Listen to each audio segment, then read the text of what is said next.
This is an interview for Peep-magazine. We're still at the Baltic. We're chatting to artists from Northumbria University. We're still, we're going around, and we've just bumped into Zoe, and she's with her mum, Sonia.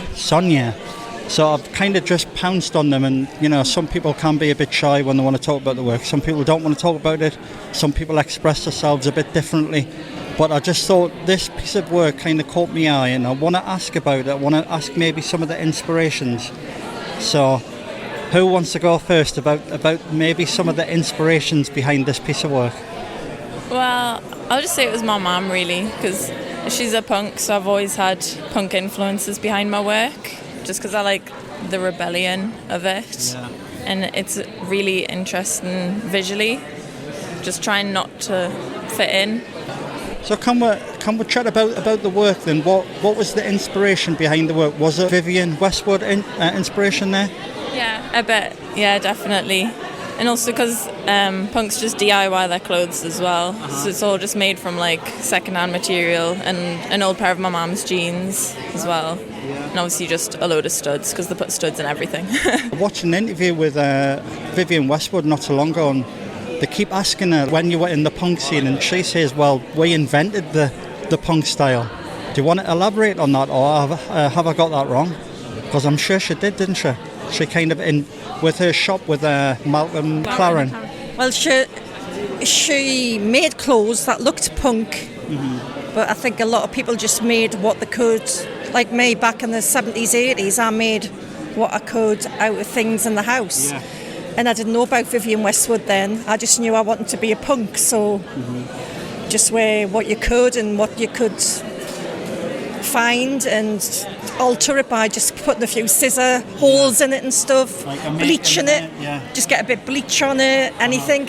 So I didn't really know about Vivian Westwood back then, so yeah, she's been like sort of influential with the Sex Pistols and making very expensive clothes, which most punks and DIY punks probably couldn't afford to buy, because some of our stuff is so expensive.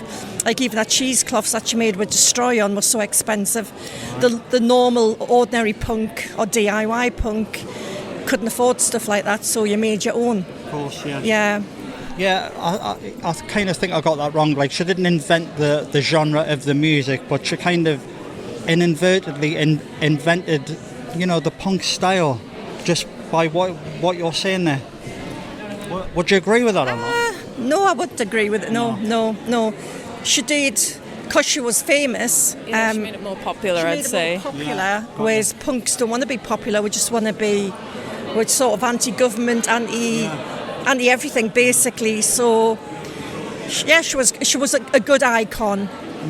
Yeah, but I wouldn't say she invented punk, because I was making clothes myself when I was a kid, and just chopping things up and hiding a bit bleach of it, and so so all right, so you were punking like the original punks. Yeah. So whereabouts did you used to go in town? Was it like punk nights in town? Well, I worked in one of the first shops, which was called Phase, which was on Highbridge Street, and I worked in that shop, and I modelled all the magazines for that shop. Right. So but I just went to the usual Mayfair, Tiffany's, the Delby, Bambra's, all them sort of places for us. Most of them have gone now, they've all been knocked down. And then the last places was like the Riverside down on Melbourne Street, which was one of the last places where a lot of punk bands played.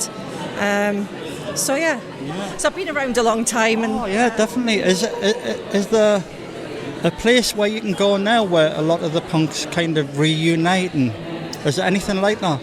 Yeah, there's a lot of places. There's the Lubber Fiend in Newcastle. I've been there. Yeah, so there's a Lubber Fiend. They do a lot of bands. And then I go down to the Bunker, still down in Sunderland. That's still open.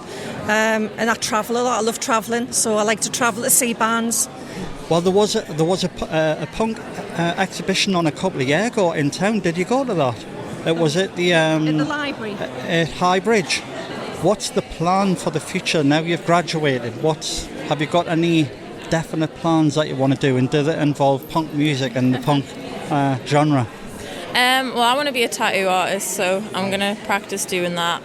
And I do like making clothes as well, so I'm still going to just like make clothes after I've finished as well. So have you got the inspiration from your mum making the clothes? Have you got a history in making clothes? No, or not at all. like a DIY style you've got?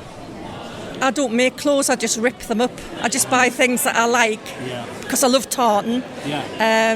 And I just high bleach at things. But I normally wear T-shirts, I love T-shirts. What do you do with the bleach so it doesn't smell of bleach? Just wash it. But this thing, she's getting material and she's this acetone pictures of how's that? posters. Yeah.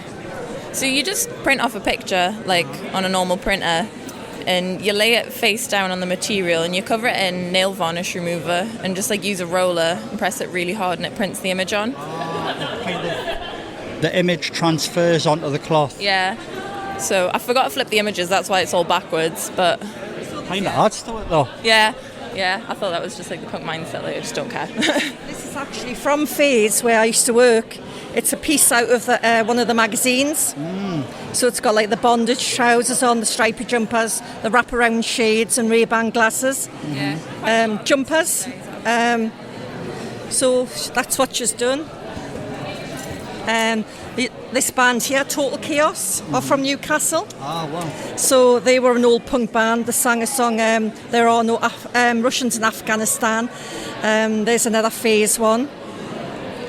So it's all just like sort of bits and pieces of my past that she's brought to her future and created art with it.